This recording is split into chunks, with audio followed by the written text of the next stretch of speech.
Hello everyone, my name is Anna Jardal and I'm professor's assistant at the Department of Surgery. So today we will be talking about patient's examination algorithm in traumatology and orthopedic surgery.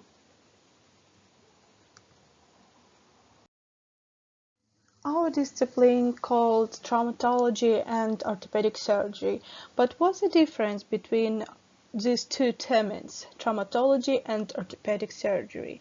So, traumatology is a branch of medicine what study any kind of physical injuries caused by accident or violence to a person and their prevention and treatment. And orthopedic surgery is also a branch of medicine, but it's concerned with the treatment of disorders or diseases of the skeletal system and repair of bone deformities.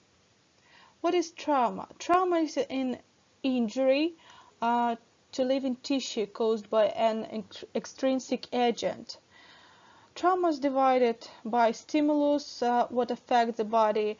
It can be mechanical traumas, thermal traumas, chemical traumas, barotraumas, electrical injuries, combined injuries. What is combined injuries? It's injuries of mechanical and not mechanical damages, for example, fractures and burns. In terms of extent of the lesion, injuries are divided into single or isolated. It's damage to the one organ or within one segment of the musculoskeletal system.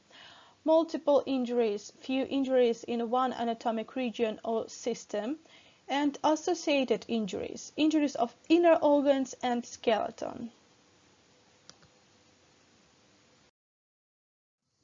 So today we're going to talk more about injuries and traumas of patients. So I will give you some scheme or approach to management of these patients, what to do, what scheme of examination and evaluation of conditions of such patients. So you might know what means ATLS. It's Advanced Trauma Life Support. It's a protocol what guide and management of trauma patients. What divided into two phases is pre-hospital and hospital phase. Primary survey with simultaneous resuscitation. It's used ABCDEs rules. As you remember from earlier courses, it's airway management, breathing and ventilation, circulation with hemorrhage control, disability, neurologic evaluation, exposure and environmental control. And adjunct to this primary survey is electrocardiographic monitoring, pulse oximetry, urinary and gastric catheters, diagnostic studies. And secondary survey is a history of the patient and physical examination. What to do when you see the patient with trauma? I divided evaluation of the patients and management of these traumatological patients for 7 steps. The first step is a measurement of vital signs and level of consciousness. It includes Glasgow Coma Scale scores, respiratory rate, systolic blood pressure and heart rate. It does need for evaluation and determination of shock index, what also called Algover index. This index is important to detection of severe circulatory collapses for hypovolemic patients. The second step is visual evaluation. Not all the patients very severe. Some of them does, some of them not. But first of all, before you touch the patient, you need to look at the patient. Sometimes even the skin color, the hemorrhages, and general appearance, how the patient walk, how the patient standing, how the patient walking, what position patient takes. It already can give us some ideas about diagnosis what this patient can have. The third step is evaluation of the history of the patient. It includes allergical anamnesis, medication current use, past illnesses, pregnancy, last meals. Also, it's very important to ask about vaccination of the patients. Not many and not all the patients are vaccinated, having all the vaccinations. Some of them, they haven't any records at all, so that's why it's important to ask about that, because traumatological patients, usually they have some wounds, bites, so they can have all kinds of infections what following this kind of injuries. That is why if patient haven't any records of vaccination, we're providing these vaccinations for patients. The fourth step is physical examination. It includes any kind of physical tests, range of motions, and anything what we can do by our hands in order to evaluate condition of the patient. Fifth step is stabilization. We will be talking about this a little bit later. And the sixth step is additional instrumental diagnostics. It includes CT scans, ultrasound, and many others. So the seventh step is a treatment and recommendation. So every patient going through all of the steps, and it's like general access to any kind of trauma patients. Let's see the video how to evaluate Glasgow Coma scales.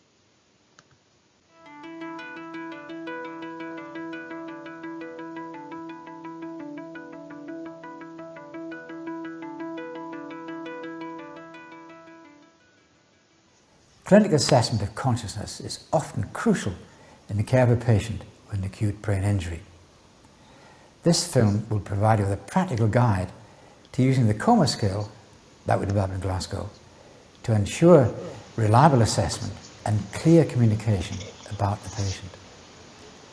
We'll show you how to make a series of standard observations of 3 aspects of the patient's responsiveness: eye-opening, verbal, and motor responses to stimulation. Steps in each component can be rated according to defined criteria to show the degree of impairment present. We'll show you how to record and communicate your findings, how these can be used, and provide you with a downloadable summary. When assessing a patient, there are 4 steps: check, observe, stimulate, and rate. The preliminary check is used to identify any factors that might interfere with your assessment. It is important to identify local factors, such as a hearing impairment, that could cause a lack of capacity to respond. Following these preliminary checks, we observe the patient, noting any spontaneous behaviours in any of the 3 components of the scale: eyes, verbal, or motor. The patient is rated in each component by matching findings with the corresponding criterion. There are 4 criteria for eyes, 5 for verbal, and 6 for motor score. For each component, the top criterion is a normal response, whilst the lowest criterion is no response. If the patient's eyes open spontaneously, spontaneous is recorded. Remember, there may be local factors, such as swelling, that prevent eye opening. If spontaneous opening is not demonstrated, a verbal stimulus is used by introducing yourself clearly and requesting eye opening, if necessary by shouting. If the patient opens their eyes, to sound is recorded. If the patient does not open their eyes when you speak to them, a physical peripheral stimulus is then applied. Stimulation starts at a low level by pressing on the nail tip, and is applied with increasing intensity for up to 10 seconds, until the patient demonstrates a response or until maximum stimulus has been applied. If the patient opens their eyes, record to pressure. If they do not open their eyes, record as none. If there are local factors, such as swelling, interfering with eye opening, record eyes not testable. To assess the verbal response, ask the patient to tell you their name, where they are, and what month it is. If they answer correctly, record orientated. If during conversation the patient is able to speak in phrases or sentences, but is unable to give the correct answers to these questions about orientation, record confused. If they do not talk sensibly, but utter single words, record words. If the patient moans and groans with no recognizable words, record sounds. If the patient makes no sounds at all, then record none. Remember, speechlessness may result from factors other than depressed consciousness. For example, the presence of an endotracheal tube. In these cases, record verbal not testable. To assess the motor component of the coma scale, first ask the patient to perform a two-step action by asking them to grasp and release your fingers with their hand, or opening their mouth and sticking out their tongue. If the patient does this, record obeys commands. If the person can't move their arms, for example because of a spinal injury, you should ask them to open their mouth and stick out their tongue. In a patient who does not obey commands, a peripheral stimulus alone is inadequate to assess the motor component of the coma scale, and an additional central stimulus is needed. This is first applied by the trapezius pinch. To perform this, place your hand over the patient's shoulder and press your fingers into the muscle above the shoulder blade. Apply pressure with increasing intensity for up to 10 seconds until you are sure that the response you observe is the patient's best response. The second location for central stimulus is the supraorbital notch. Apply this stimulus if there has been no localizing response to the trapezius pinch. This stimulus is applied by placing a hand on the forehead with a thumb over the upper rim of the orbit. Feel for the notch in the supraorbital margin. Apply pressure with increasing intensity for up to 10 seconds until you observe the patient's best response. The patient should not be rated as having an absence of response until the maximum stimulus has been applied. This stimulus should not be used on patients with facial injuries adjacent to the supraorbital notch. If the patient moves their hand above their clavicle or collarbone in an attempt to move the stimulus away, record localizing. If their upper limb does not reach above the clavicle but does flex, then they are either normally or abnormally flexing. In clinical practice, the assessment of these non-localizing responses is based on a combination of both peripheral and central stimulus. In normal flexion, the elbow bends and the arm moves rapidly away from the body and from the stimulus. In abnormal flexion, the elbow bends slowly and the arm comes across the body. If in doubt, record normal flexion. If the patient extends their elbows rather than flexing them, record extension.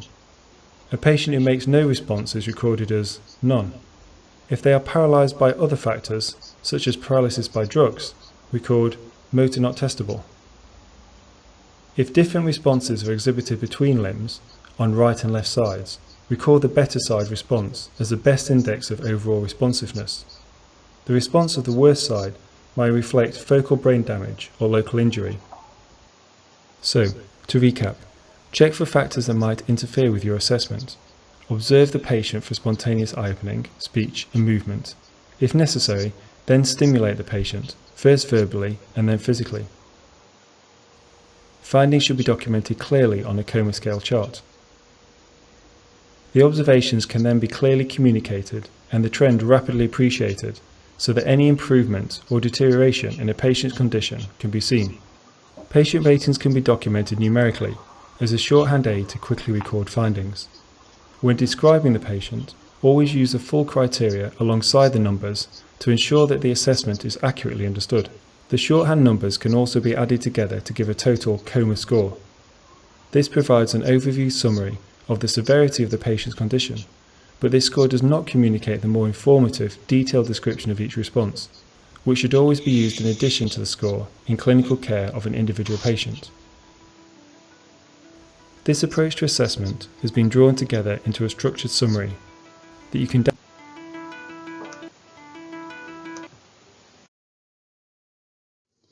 The second thing about vital signs you can evaluate a shock index is calculated from a simple equation relating heart rate and systolic blood pressure. You can see on this slide how to measure it and evaluation of it. So why do you need to know it? Because you will have questions at your STEPS exams. In post-Syrian countries is for sure, because they usually construct the questions from hemorrhagic shocks with usage of shock index. And we will be using ATLS classification of hemorrhagic shock. It's divided for 4 classes, and you can see determination of each of class and what does it mean, and evaluation of each of the criteria like a heart rate, blood pressure, pulse, and other things. So class 1 hemorrhage, characterized by very slight hemorrhage. It also can be a blood donors. No specific treatment is provided for this class. Class 2 hemorrhage is uncomplicated. Crystalloid fluids may be required. The class 3 hemorrhage is a complicated hemorrhages, crystalloid fluids, infusions, and blood replacement provided for this kind of patients. And class 4 hemorrhages is preterminal event and blood is required, but usually these patients are dying. Well, what is important to know for visual evaluation of the patients? It's gait and walking of the patients. You need to evaluate it, and for evaluation you need to understand the mechanics of walking. Let's see the video. In this video, I'm going to talk about the basics of the gait cycle and gait analysis.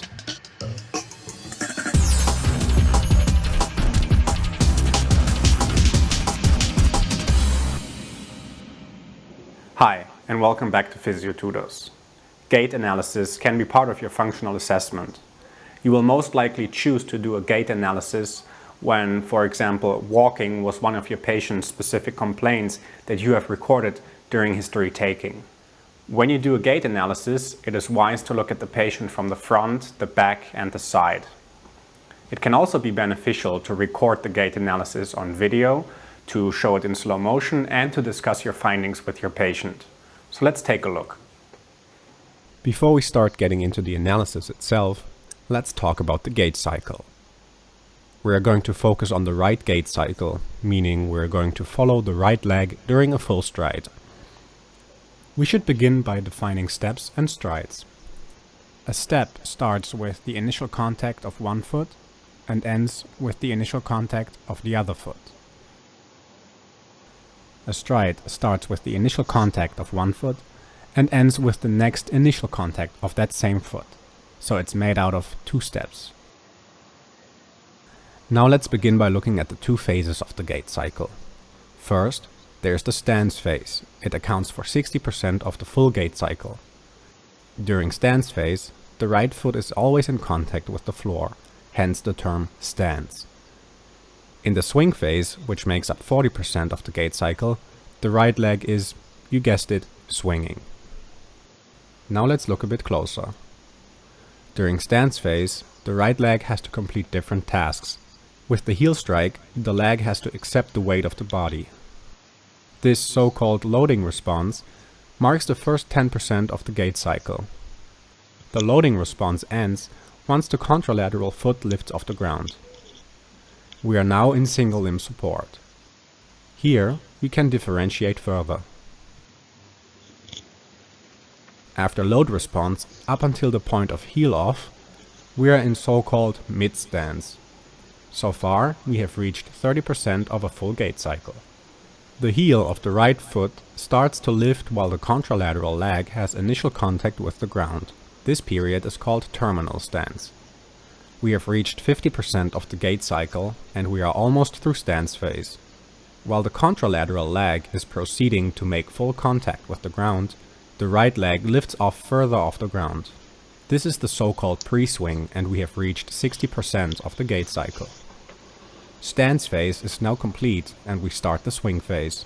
The only task now is right limb advancement until the next heel strike. We subdivide the swing phase into the initial swing from toe off until the feet are adjacent. We are now at 73% of the gait cycle.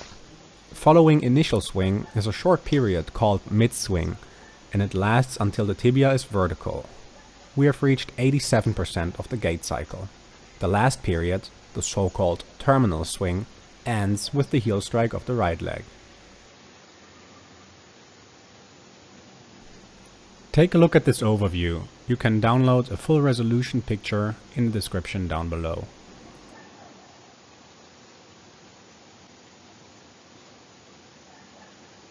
To analyze gait in physiotherapy, one could make use of the Nijmegen orthopaedic gait analysis form. You can find the article in the description down below. It's a checklist to assess certain aspects of the body during gait, and it's important to compare left and right. You would ask your patient to walk at his or her normal pace. Kai is walking at 3 km an hour, which is an average walking speed. A general aspect to assess is whether there is a shortened stance phase or not. It's usually the most obvious deviation from normal gait. For example, a patient who is limping will have a shortened stance phase for sure. Focusing on the trunk, check whether the trunk is anterior or posterior to the hips, or if lateral flexion is present. In some patients, the arm swing might also be reduced. Next up, one should look at the pelvis and whether posterior rotation is excessive. Your patient might have to expose landmarks for you to assess this item. At the hips, check the amount of extension and whether that is reduced. Do the same for the knee. Also, assess the knee flexion movement and check whether it's absent. Furthermore, check for normal ankle plantar flexion, which might be reduced. Lastly, you could also inspect the amount of internal or external rotation of the leg. Alright, this marks the end of... So now you already know a little bit about gait cycles. Now we will be talking about pathological gaits. In this slide, on this video, you will see more detailed discussion of pathological gaits.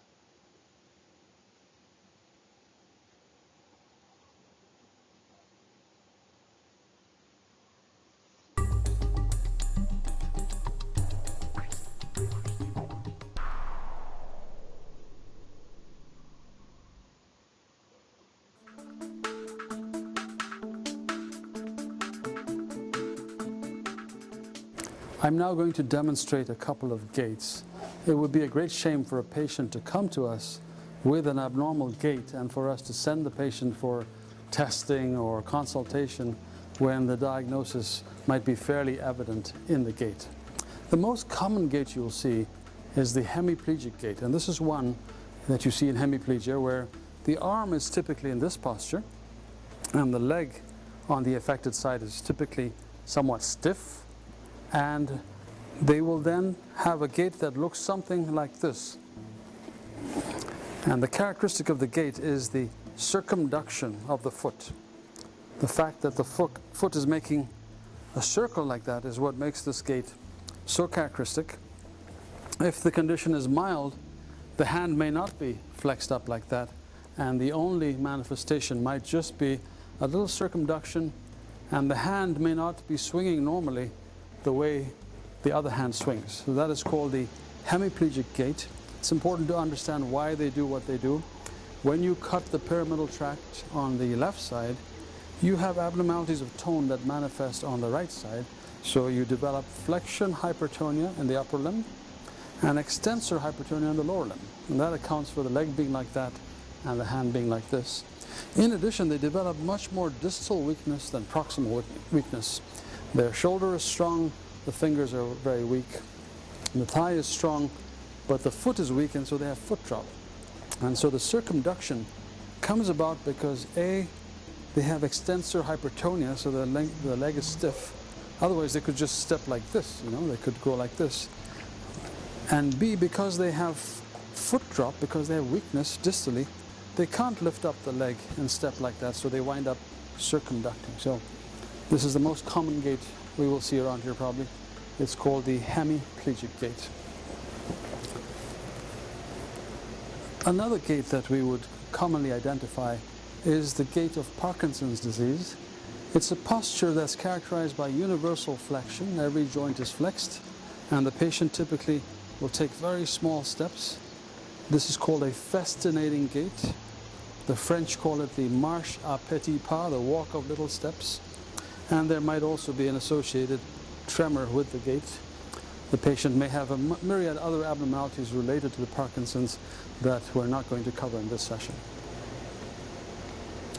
Another gait that's very helpful to recognize, and it may be one that you're all familiar with from watching police videos and hopefully not from personal experience, is the cerebellar gait. The cerebellar gait is characterized by a broad stand and by a wide staggering quality to it. People will tend to fall towards the side of their illness, so if the illness is in the cerebellar hemisphere on the left, they might fall in that direction. When asked to stand still, their trunk may sway like this, and that is called titubation. And obviously they would have problems with all the other cerebellar tests. One caveat, many people think of the Romberg test as being a test of cerebellar disease. The Romberg test has nothing to do with the cerebellum. The cerebellar patient is already swaying, and it gets a lot worse when you have them close their eyes. But the Romberg test is really a test of proprioception. When you and I are standing like this with our eyes open, we are getting signals from our joints to tell us where we are in space. If, however, you have a problem with proprioception because of your peripheral nerves or posterior columns, then you're relying on your eyes to tell you where you are in space, and therefore, the moment you ask the patient to stand still and close their eyes, the patient begins to sway, and that is a positive Romberg test. It has very little to do with the cerebellum. Talking about proprioception leads me to the other gait related to proprioception. Once again, if you have trouble with your proprioception and cannot feel when your foot has arrived on the floor, you are relying on a lot of visual cues, and especially in the dark, you might develop what's called a stomping or stamping gait, where you tend to walk like this, needing to slam your foot down to get the vibration in your trunk to let you know that your foot has landed. So this gait may be much more prominent in the dark and not as evident in the daytime because they can see where they're going. A gait that we should mention in the context of the hemiplegic gait is the gait that's commonly seen in cerebral palsy. It's a diplegic gait, if you will, with hemiplegia on both sides. And it's a gait that I'm sure you've seen often in children and in adults affected by this from childhood. Typically, the patients have extensor spasm and almost seem to be walking on tiptoe. And although they have some circumduction, they have a lot of adductor spasm that keeps their feet close together. So they tend to be walking on tiptoe. The arm is flexed like this, and the adduction is a prominent feature. In fact, in some parts of the world where children do not get adductor releases, you might actually see a scissors gait, where the leg swings all the way over to the other side. And again, that is another manifestation of the diplegic gait. I want to talk about a gait that happens in people with myopathy. And this is a gait where the patient develops a waddle. And in order to understand this gait, you have to do a couple of things with me, if you don't mind.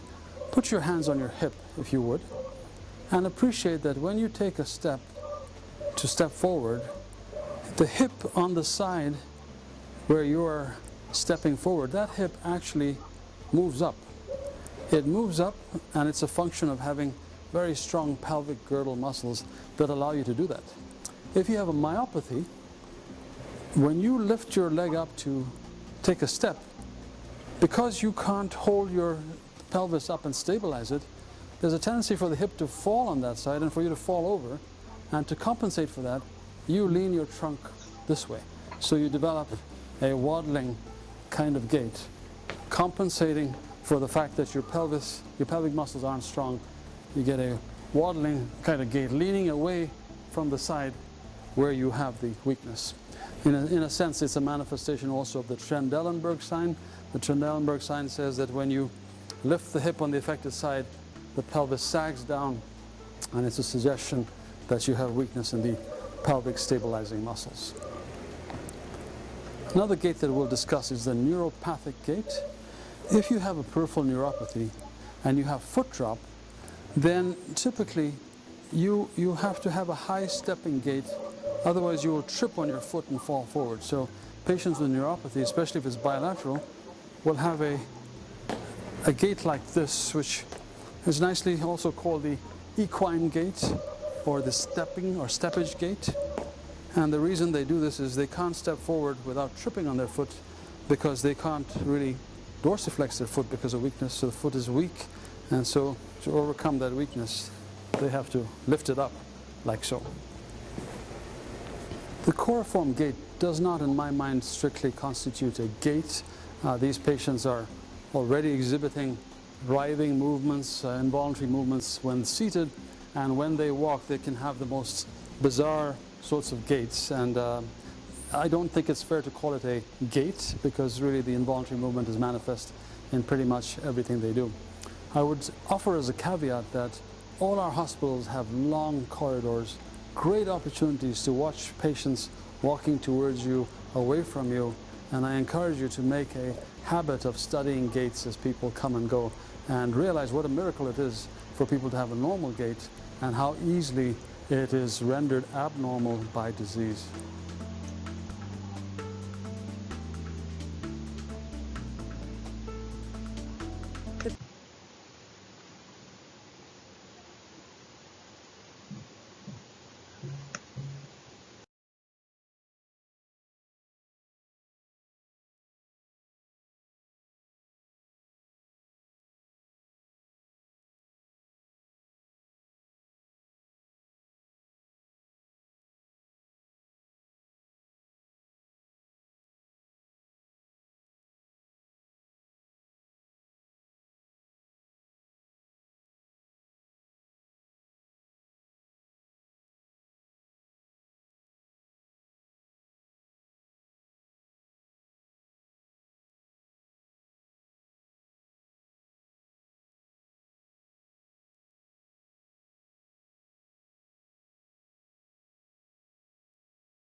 The next step is physical examination of patients.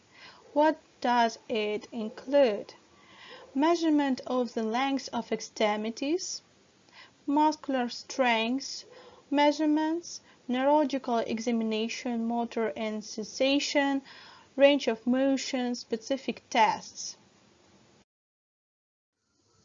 Measurements of the limb's length, very important in clinics. Why? Because we can see shortening of the limb. It's a sign of fracture, for example, or some deformities of the limbs. Measurement of the lower limb, we can divide for two types of lengths. It's apparent and true length of the lower limb. And also you can see on the picture measurement of the upper limb as well. On this slide you will see measurement of muscular strength, demonstrating a doctor from one of the university hospitals.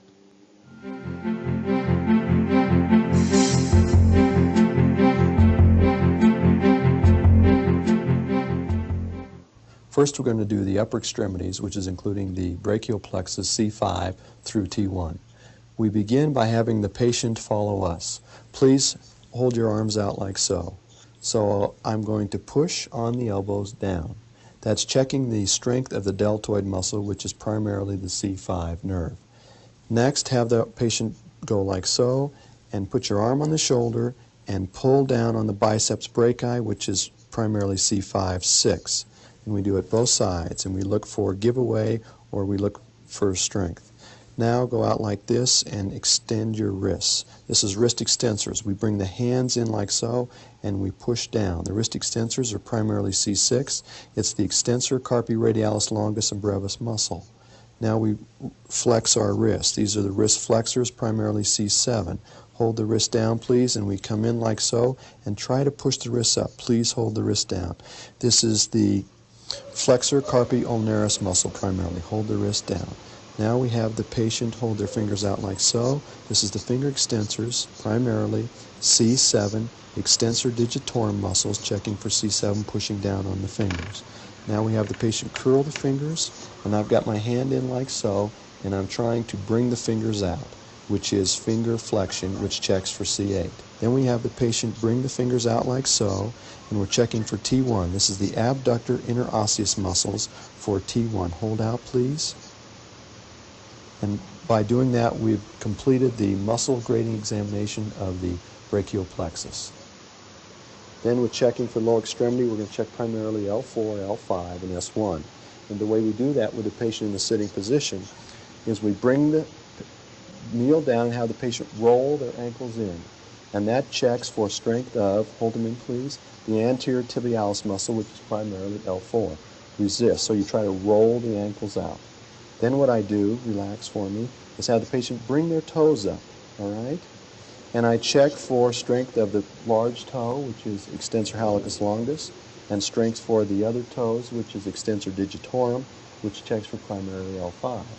And then I have the patient roll the ankles out, thank you, and hold the ankles out for me, and that checks the peroneus longus and brevis, which is primarily S1.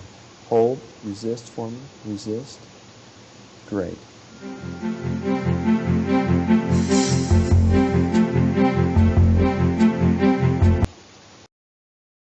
The next type of physical examination is checking of the range of motions. So we also call this goniometry. It's a measurement and documentation of the amounts of active and passive joint motions. Present special device what we use to measure it, it's called goniometer. Let's revise what kind of motions can be in joints. It's rotation, external and internal, abduction, adduction, extension and flexion. Also on the picture you can see structure of the goniometer and general appearance of this device. Also on this tab you can see range of motions depend on a region and what joint it is.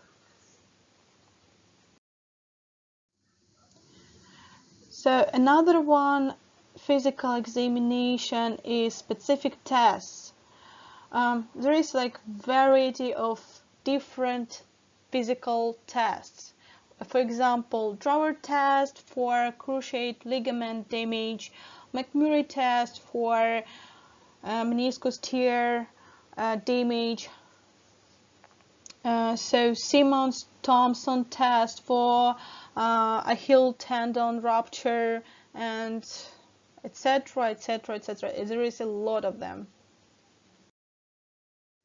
The next step of management of trauma patients is stabilization. In this stage, we can provide transportation for patients, for example, for first treatment or diagnostics. So we have enough of information, what we got from previous stages of examination of patients, and we can provide as more attention as we need to for the patient. For example, on the picture you can see a lady with cerebral neck collar.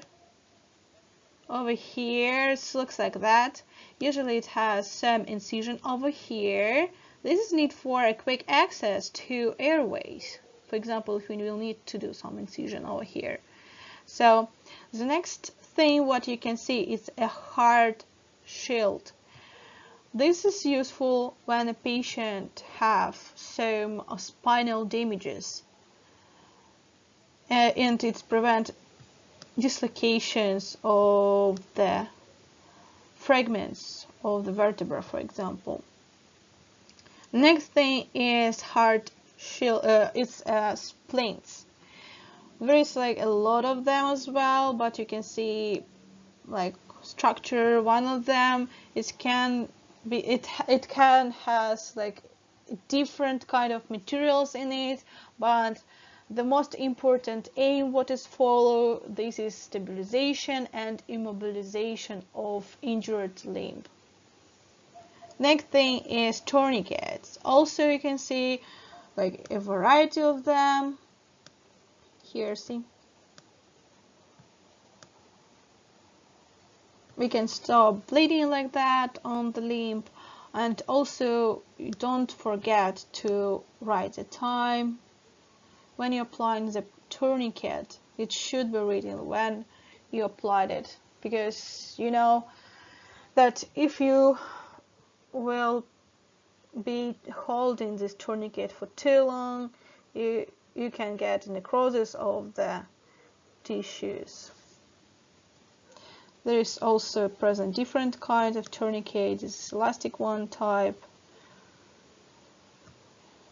So the next step of our management of the patients is a visual instrumental assessment. So the next step, when already stabilized patient, we got enough information as much as we can from the patient, and now we can, for example, use some additional instrumental assessments. For example, ultrasound diagnostic when patient with polytrauma, for example, perhaps we can think that patient can have like internal bleeding, so we can use an ultrasound diagnostic to see some liquor at the abdominal cavity, for example, or the thorax. Also very important is X-rays for checking of the damages of the limbs, of the ribs. Also, we're using CT scan and MRI. What's the difference between CT scan and MRI? Many students don't understand.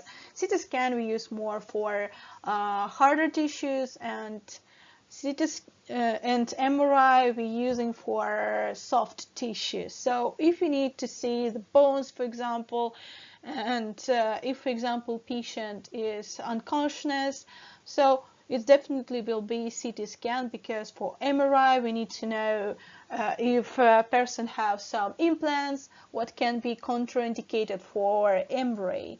So, and also I added some additional instrumental analysis. It's like a densitometry. You do not need to know about this method in case of traumas, but in general, in orthopedic surgery, you might know this method because it's checking the density of bones, and it's very important to diagnosis in diagnostics of osteoporosis, for example. And also we use in labs different kinds of tests for urine, for example, test, creatinine, and many other of laboratory tests, what's actually helping us to find out the condition of the patient. For example, hemorrhages, a level of hemorrhages. Also, we can find out with labs some degree of crush syndrome. So it's very important as well. So that's all for today. Thank you for your attention, and hopefully this lecture was very useful for you. I tried to create a carcass, like a base for you.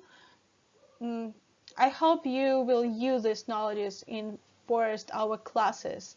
So good luck to everyone, and goodbye.